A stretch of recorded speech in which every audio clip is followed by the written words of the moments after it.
Olá meus amigos e amigas, quem está falando aqui é Tancredo Lins, do canal Tancredo Lins, o canal que trata sobre educação no estado de Minas Gerais. E hoje falando um pouquinho sobre o processo de indicação de diretores, que terminou no último dia 17 de junho, com certamente vários diretores eleitos pela comunidade escolar através do voto direto, e também contou naturalmente com processos de indicação através do colegiado, porque nós sabemos que a legislação ela também previa a resolução especificamente que fala sobre esse processo, é a resolução 4127 de 23 de abril de 2019, e ela estava falando no seu rol, né, dizendo exatamente sobre essa questão do colegiado poder indicar naquelas escolas o diretor cuja instituição não tenha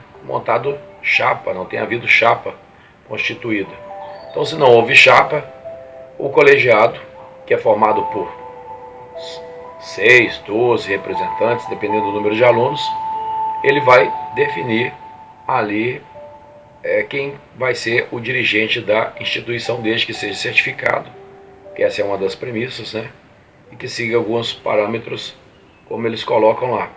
Mas hoje eu queria tratar com você sobre esse processo de indicação, que a meu ver causou um tanto quanto perplexidade na educação no estado de Minas Gerais. Infelizmente alguns princípios foram quebrados. Não estou falando especificamente do meu caso, eu estou falando de uma maneira geral, né, do que a gente tem percebido por aí. Nós tivemos várias reclamações, várias demandas, eu chamo de demanda, na verdade são denúncias, né, onde aconteceram coisas absurdas nas escolas. Uma verdadeira guerra, né, quebrando com certeza princípios éticos e morais por parte de servidores públicos, que são colegas de trabalho, almejavam o cargo de diretor, a função de vice-diretor, e alguns protocolos não foram respeitados aí. É preciso deixar claro também que esse processo de indicação não havia previsão até o início do ano.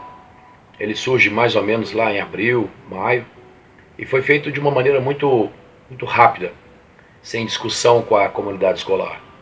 Eu falo sem discussão com a comunidade escolar porque nós não tivemos uma reunião para poder discutir os termos de como, por exemplo, se daria esta indicação, esse processo de indicação, que, no entanto, carregado de falhas absurdas. Por exemplo, no que diz respeito às estratégias adotadas por várias instituições, como eu mesmo falei, que utilizaram-se da legislação para evitar, por exemplo, um processo de indicação onde a comunidade, como aconteceu no dia 17, de 8 da manhã até as 20 horas, poderia ir até a escola, num ambiente reservado, junto à comissão de indicação, e votar no seu representante máximo.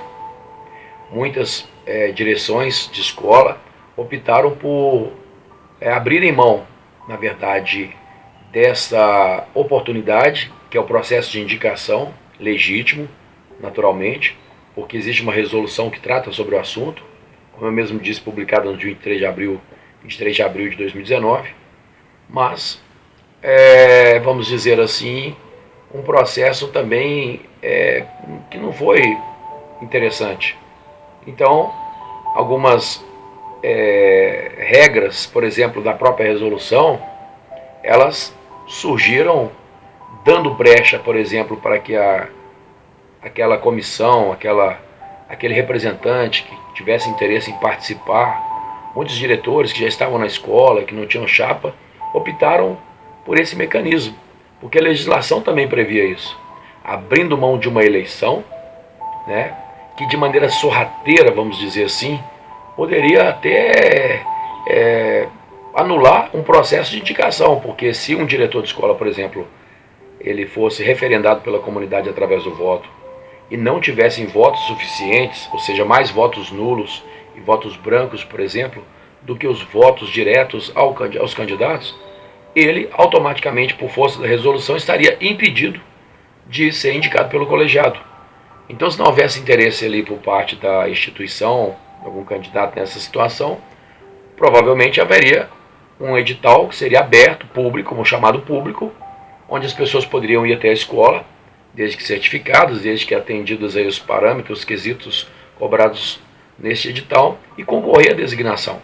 E aí aconteceria aquela coisa de você chegar numa escola, né, um diretor disputar a eleição, não ser indicado e aparecer um outro candidato e ser indicado, uma pessoa que não tem muitas vezes vínculo com a instituição de ensino, não tem vínculo com a escola, não conhece a realidade da comunidade escolar, não sabe nada sobre a escola. Então alguns diretores, utilizando-se da própria resolução, eles utilizaram então um outro estratagema, vamos dizer assim, que foi o de evitar passar por um processo desgastante de eleição e ir direto para uma indicação do colegiado. Muito bem. Entretanto, aquelas escolas cujas chapas inscritas participaram pelo processo, nós também tivemos muitos problemas, né?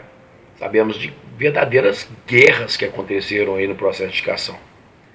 Eu acho que o Estatuto do Servidor Público, no que diz respeito a princípios éticos e morais, ele foi rasgado, deixado para trás. Às vezes as pessoas esquecem que o cargo de diretor é um cargo temporário. As pessoas também esquecem que são professores, que nós damos exemplo para os nossos alunos que estão acompanhando isso. E mais do que isso, muitas vezes viu-se também uma manipulação, manipulando, por exemplo, alunos a votar em branco ou a votar em nulo, tentando derrubar, por exemplo, aquelas chapas que estavam constituídas. Isso não foi legal. Embora a gente entenda que, infelizmente, faz parte do processo democrático, mas não transforma a escola num ambiente humano, num ambiente de aprendizagem. Então, o berço, que é a família, e que é hoje transferido para a escola, é exatamente essa instituição que tem que ensinar valores, ética, deveres morais e legais. Isso tudo a gente viu quebrado. Então, muitas vezes a escola, alunos insuflados, dando gritos, por exemplo, pela escola, é um verdadeiro espaço para o caos. E é muito ruim para a instituição e para todos nós que participamos da educação. Porque, em função disso, todos perdemos. Essa que é a grande verdade. E nós percebemos isso, né, inclusive na nossa instituição, percebemos isso. Nós estamos chegando à beira de um colapso, um caos. Lamentavelmente, essa resolução, ela não atendeu da maneira como nós gostaríamos. É claro que quem a redigiu, quem elaborou, também não tinha pensado nessa questão. Mas hoje eu estou aqui para poder discutir duas coisas que eu considero, sim, vamos dizer, extremamente relevantes e que seriam sugestões que eu poderia dar para vocês, né? Caso queiram, obviamente, acolhê-las. Pelo menos como ideia, para pensar num processo daqui a 3 anos, talvez. Primeira coisa que é importante dizer é que a Constituição Federal, no seu artigo 14, ela define a questão do voto. Eu vou ler na tela para vocês aí, porque não tem meio termo, não tem outras palavras. Tem que ler a lei fria lá, do jeito que está escrito.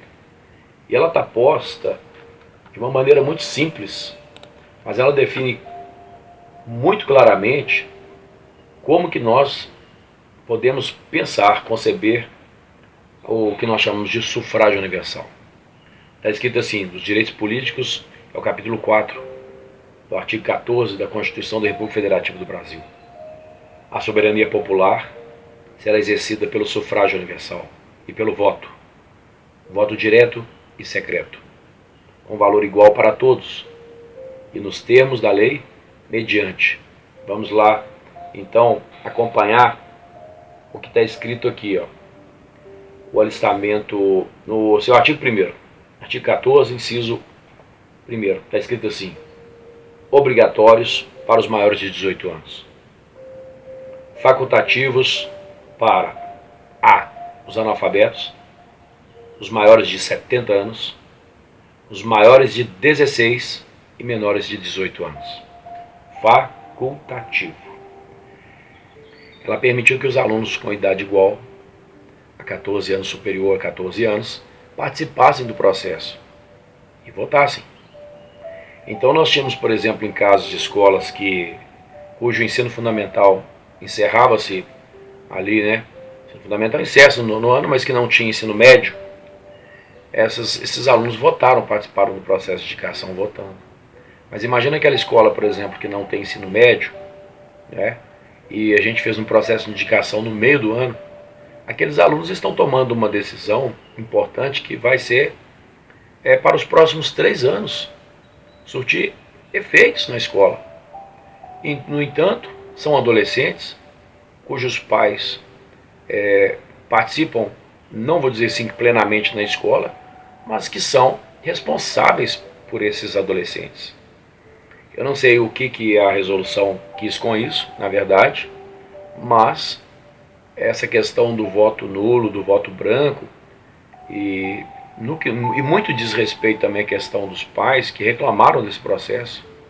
Eu tive, por exemplo, casos de mães que realmente reclamaram muito, dizendo achar um absurdo. Eu tive muita mãe na instituição que apareceu, queria votar na chapa e qual chegar, às vezes por desconhecimento, porque trabalha o dia inteiro, muitas vezes não tem como obter essa informação, né?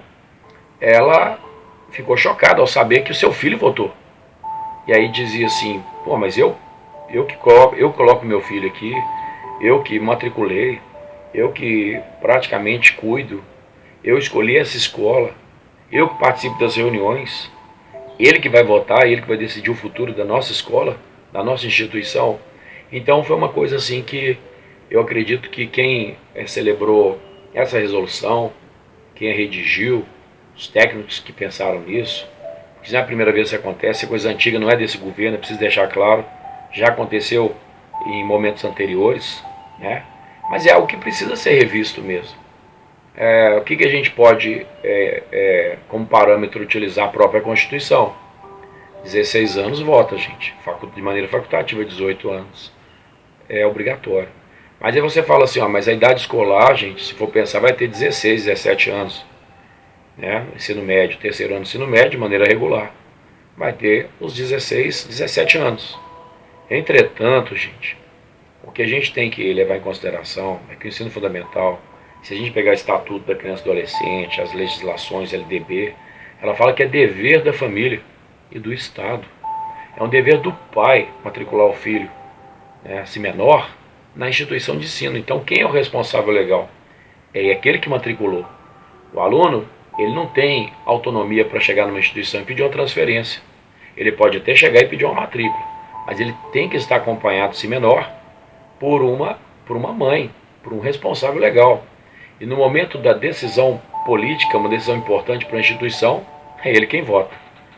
As pessoas poderiam até dizer assim, mas é ele que está lá no dia a dia. Bom, eu realmente gostaria de propor essa discussão, sem tecer nenhum tipo de comentário, né, sobre o que eu acho, porque aqui o vídeo não é para tratar sobre o que eu acho não interessa, mas são questões que a gente percebeu e que poderia estar discutindo aqui com vocês amplamente no processo futuro. Um outro elemento que eu considero importante é que talvez o Código Civil, essa questão de celebração de contrato, trabalho, vamos dizer assim, o jovem, o menor aprendiz, né, que pode já começar a executar uma tarefa profissional, né, através de estágios, né, de aprendizagem, formação a partir de 14 anos.